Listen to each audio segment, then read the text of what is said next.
What is going on, guys? Welcome back to the channel. It's been a while, but we're back with some Entitled Parent stories.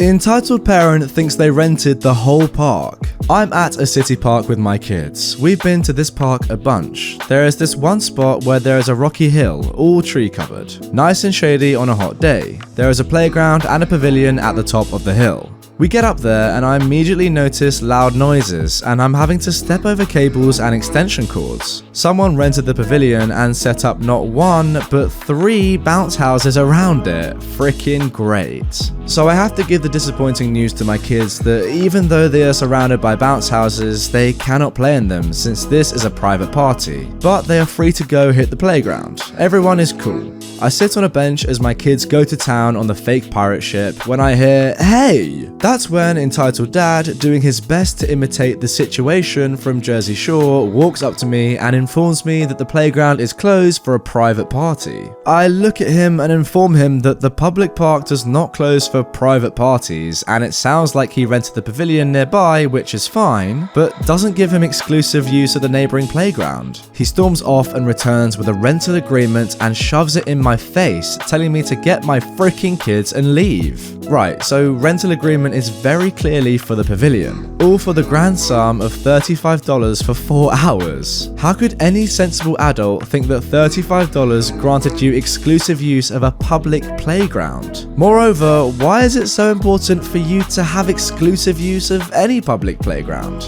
I again point out to him that he rented the pavilion, not the park, and my kids won't go on his bounce houses and we won't go into his pavilion, but the playground is fair game for everyone. He begins hurling threats and I'm weighing just taking my kids and leaving to avoid this idiot. Then I decide I need to take a stand on principle. So I tell him to frick off and proceed to use my phone to find the phone number for the park office. Our county staffs our parks. During the summer months, they employ park rangers who have peace officer authority. I call the park ranger and tell him that there is trouble up at this shady playground and they need to come right away. Sure enough, as soon as I'm getting off the phone, the entitled dad returns with 2 of his meathead friends to tell me that they are ejecting me from the park.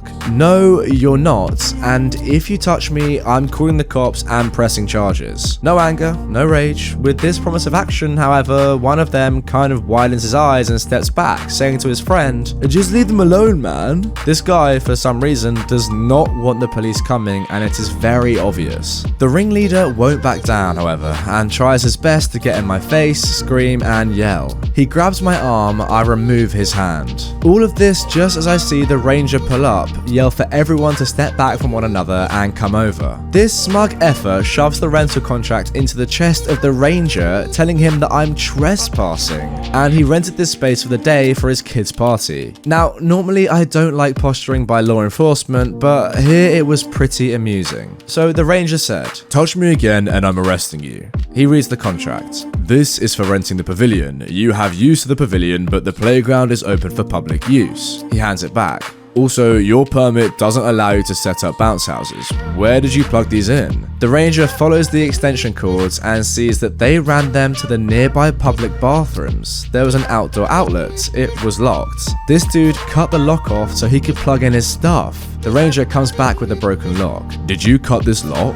It was like that when I found it." "Really? Because it was intact this morning. So some random person cut this lock and you just happened upon it within the last 2 hours?" I guess." Long story short, he let them stay and let them keep the bounce castles because he didn't want to ruin a kid's party. He wrote the guy a citation for the broken lock and the unauthorized power use and banned him from the park for the remainder of the season, after the party of course. Amazingly, this entire event was lost on my children who barely noticed anything that was going on, likely because of the compressor noise. And that is the end of this one. What a crazy story. This guy just went into the park and said, "You know what, F it, this is all mine." So I guess what must have happened is that he was the one who broke the lock that morning. I guess that just proves that even some physical locks are breakable. However, if you want security online, then Dashlane's locks are impenetrable. Dashlane offers a safe, simple, and affordable way to store and fill your passwords and personal information. Dashlane Autofill makes logging into any website incredibly safe and easy. Just click login and and Dashlane will do the rest. Even better, if you are making a new account, let Dashlane generate a 100% secure password that you will never have to remember. It does it all for you. That means you can log in with a single click every time. Also, it has an incredible VPN service which can encrypt your data at the push of a button, allowing you to choose any country you would like to virtually be in, so you can access content from across the world which would otherwise be blocked. To be honest, ever since Dashlane got in contact with me, I have been using their service religiously and it is so helpful in my everyday life. So, download Dashlane today on Chrome, the App Store and Google Play on all your devices so you can be safe 24/7. You can use it on your first device for free by going to www.dashlane.com/Redditor. That's right, completely free on your first device. Then, if you want to upgrade to premium to use Dashlane across all your devices, you can use my promo code Redditor to get a discount off your first year. Anyway, moving on to our next story. Entitled Dad tells me that because I didn't fight for America, I can't be at a military event. At the age of 16, I lied about my age in order to join the Bulgarian military because I thought it would be cool. 15 of my other mates at the estate joined me. We got drafted to Ukraine to help out, and I spent 2 years of my life bored in a miserable trench with not much to do but fire in the general direction of the enemy. Whilst this isn't the trench I was stationed in, it's a pretty good example of my living conditions, aka not good. Now this is the footage of 43 Battalion just outside Zaitsevi town on the front line. I was also on the front line as we were the fit young soldiers. Nothing really happened to me until about 17 months into my service. A tank got its tracks blown out while going over our tank. 3 people died trying to get the tracks back on because we were under constant fire at the time. The tank was unfortunately blown up. The explosion ripped through the trench, killing, I believe, 20 people.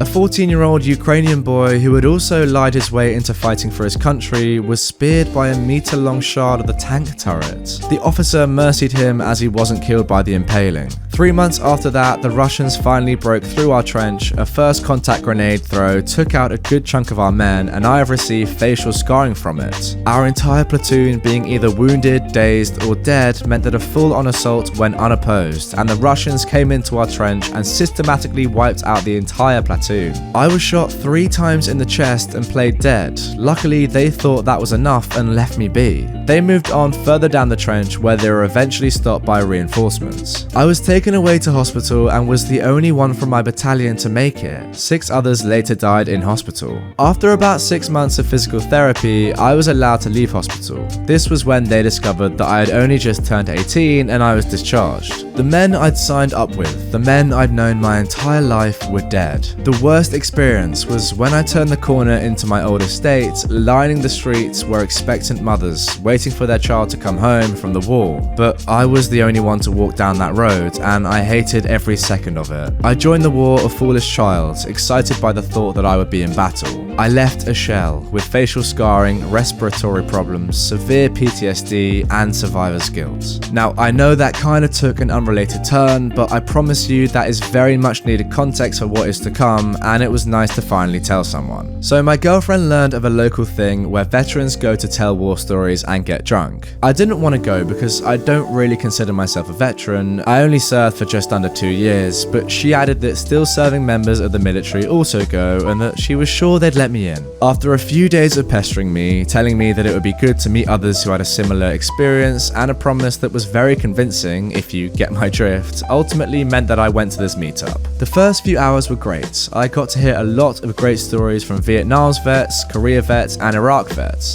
A lot of the still serving guys didn't tell any stories, but I got a bit friendly with this guy who'd just gotten back from his second tour in Afghanistan. Now this guy, CS, is the cool son. We complained about military regulations from our respective countries, and he pretty much scolded me for joining at the age I did. It was a good day, and as the sun started to set and everyone got progressively drunker, the cool son's dad shows up. Now big surprise, he is entitled. Come on son, I want to introduce you to someone. They are very interested in meeting you. Okay dad, be a minute. He turns to me. It was nice talking to you, dude. Yeah, see you around. Now the entitled dad hears my very un-American accent and is visibly confused, turning to his son. I thought this place was for veterans and serving military only. Dad, he is a vet. He fought a bit last year. Where in Afghanistan were you posted?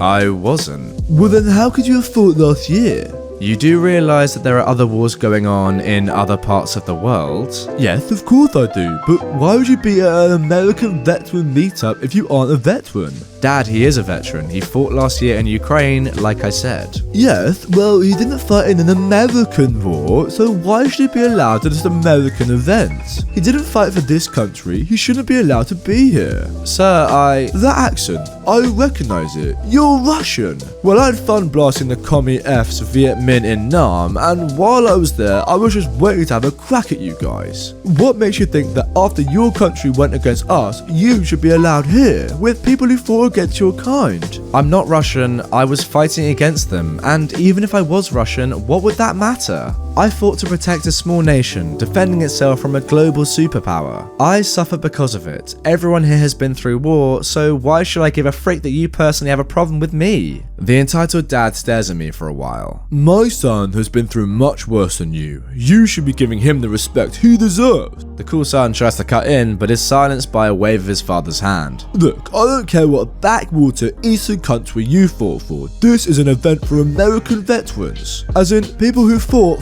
for America. It didn't say that on the post. Well, you obviously can't read American as well as you thought. Seriously, you people should learn a language when you go to another country. Sorry, I have to interrupt here. It's not American, the language is English. Come on, man. Did you learn Vietnamese while you were terrorizing remote villages? Good point. The entitled dad turns red with rage and gets in my face, which is impressive because I'm about 6'2" and he's 5'0". I'm gonna get the organizer to kick you out. He leaves. His cool son then apologized for his dad's actions. We made plans to meet up and I got the heck out of there. I had to wait a while for my girlfriend to pick me up and saw the entitled dad again as he walked to his car. I saw him muttering things, but he didn't come over or anything. I got home, drank some more, took my girlfriend up on that promise of hers and waited for a killer hangover the next morning. It was pretty bad. Anyway, that is the end of the video. Please remember to check out Dashlane, link in the description and the pinned comment, and I will see you all very soon with some more regular Reddit stories.